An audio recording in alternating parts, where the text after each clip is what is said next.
Hey Space Watchers, and welcome back from Manchester, from the UK Space Conference. It's day number 1 and I have the absolute honor to speak again with Nick Shave.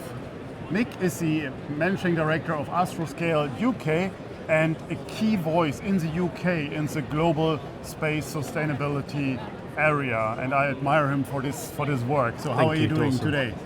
I'm very good, well, thank you, and it's wonderful to be here discussing with you again here in Manchester. We have actually not a bad day. It's not as good as the last place we were in Colorado, where we had enjoyed that discussion. So thank you again for your support with us. No, it's a great pleasure. So let's talk about some interesting and important shifts that we see at the moment. The UK government recently released both its Strategic Defence Review and the updated Modern Industry Strategy. What is your first take on these documents and how significant are these for the UK space ecosystem? Okay, well, the Strategic Defence Review, which was published a couple of weeks ago, really highlights the strategic nature of space, which we're really pleased to see as Astroscale. I think it's recognising the importance of the space domain in terms of how we need to protect our assets in space, but also how we are so dependent on the space systems in general and space services that are provided to the general public. So it's not just sort of a national security aspect, but it's also an economic security aspect for the nation. So it was excellent to see it really highlighted, and I think gradually we're seeing the space domain from a sort of military or defence perspective being raised in the same profile as air, land, sea and cyber. So that's an excellent aspect that's being recognised in the Strategic Defence Review. So it's excellent to see that. But are we seeing now a more national approach to space resilience and autonomy, when it should be, as we talk about space, an international or a global one? I think there's an element of being able to do a bit of both. Space is inherently an international domain, as we all know.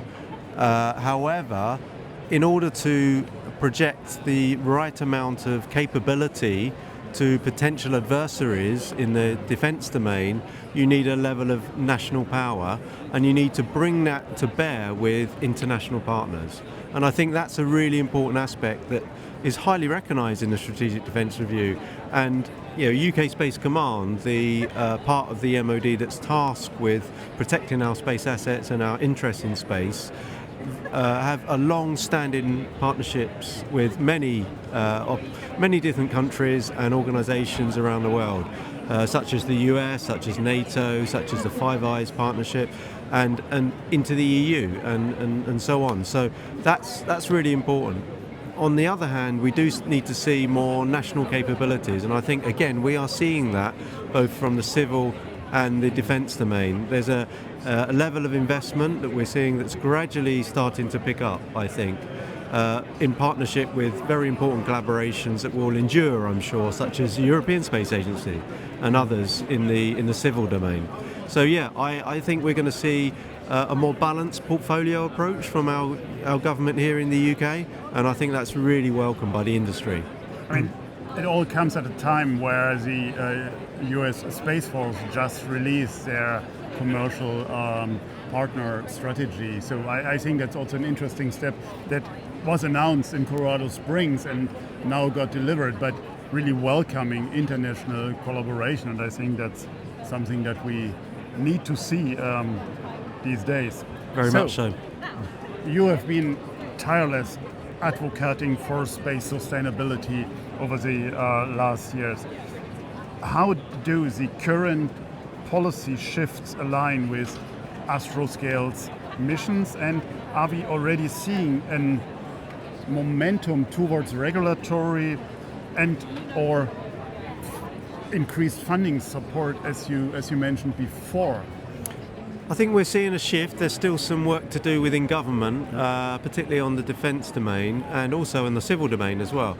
But I think we're seeing the frameworks and the foundations of potentially more investment coming.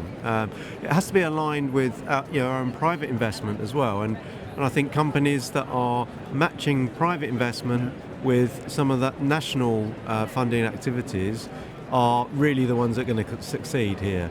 We can't just depend on government funding us. We have to bring our own investment, our own capabilities together, and that's the real partnership I think we're seeing.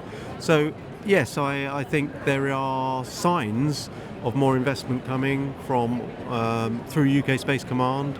There's the UK's had a long-standing system in the Skynet military satellite communication system, and there's more investment going into that program to keep that capability there and to protect it in the future. So that's excellent on the defence domain.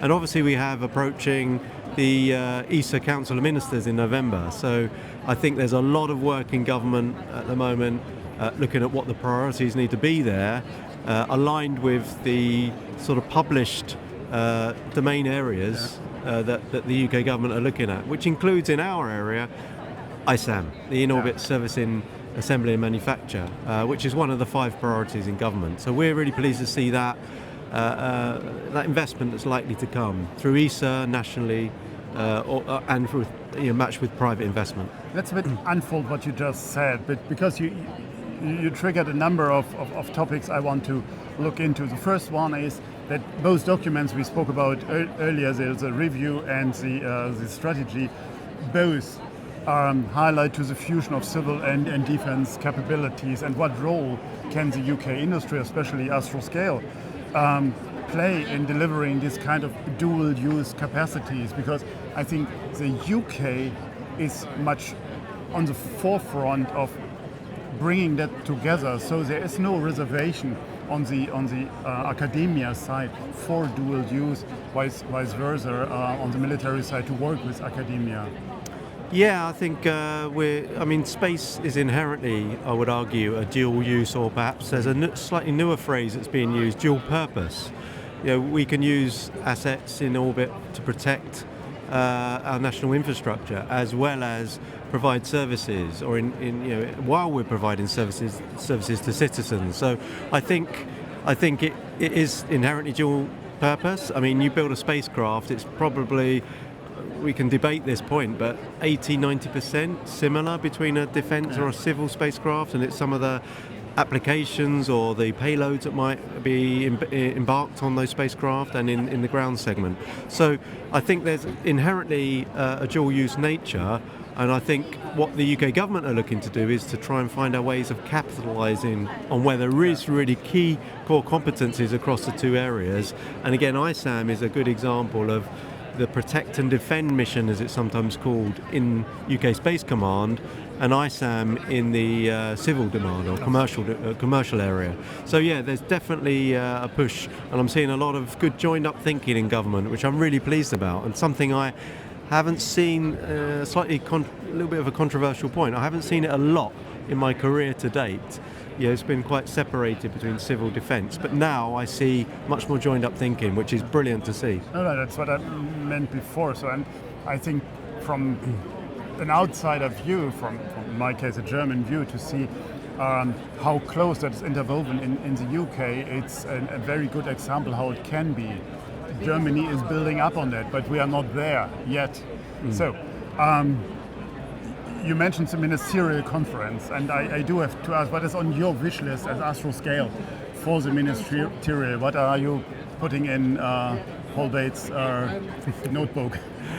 We're very interested in some missions that are coming up on the space safety program which is run out of the Darmstadt office of ESA, ESOC. There's other areas of ESA too, but that's really a focus for us. We're currently running a couple of Phase A projects at the moment, or pre-Phase A's. One of the Phase A projects is a program called CAT IOD, which is a mission to actually mechanically capture and remove, in the future, provide a capability for Copernicus satellites to be removed. Now, initially the IOD is going to remove a test satellite to prove the mechanical capture technique, But that one's really good because it's going to link very closely and be able to reuse the ESA M program and the ESA M platform that we've built in the UK for a program like that. So we're trying to lower the cost for everyone, including ourselves, by reusing as much as we can from previous investment, both government and through private industry like us. Even it's institutional money, you will go for it. It's institutional money. We're very interested in that, and that's important to us to get to a successful outcome at the end of the day in terms of commercial reality for us. Yeah. Great. Last point. Yeah. Give me your top 3 priorities you believe the UK space sector should focus in right now to turn the policy we spoke before into impact.